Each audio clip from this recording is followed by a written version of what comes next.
Can you break down the basic PMS business model for the audience? First of all, I would like to say that 1,000 crore managing an AUM of 1,000 crore is not a large AUM. I would call it as a small AUM because today, if you look at in proportion of a 5.5 lakh crore business, which is what the PMS is managed, just on the equity discretionary side. And if you actually take the non-discretionary side, it's almost close to over 20 lakh crores. 1,000 crore is actually exceedingly small. But having said that, that's fascinating for me also, right? Because when 1,000 crore is an absolute number, is a large amount of money, but in relation to the amount of wealth that is being managed, I think it's extremely small. But the business is, there are two fundamental ways you can actually run or build a PMS or a wealth platform, I would call it. So within the wealth platform, you'll have to make the distinction between who are the product manufacturers, who are basically the PMSs and the alternate investment funds, and product agnostic wealth advisor who can pretty much do everything. So the PMS AIF platform is pretty much profitable from day one if you actually build it in the right way, because it's both a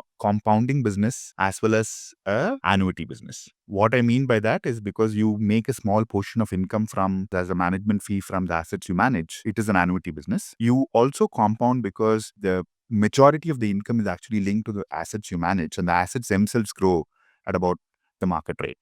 And if you manage it smartly, you can actually compound without any incremental effort at about 20%, which means that a business that can potentially compound between 25 to 30%, which is effectively adding what you are currently managing and incremental effort and the market returns, is a very, very powerful business. Very few businesses actually have that kind of compounding capability, which means that at a 30% compounding rate, you are doubling every 2.5 years. And that is remarkable in terms of what it can actually potentially do. And some of the guys who have actually managed very much more successful franchise have compounded at much greater numbers. There are some people who in the market have compounded just from the money they've managed at about 35-40%, which is what they have actually managed to do.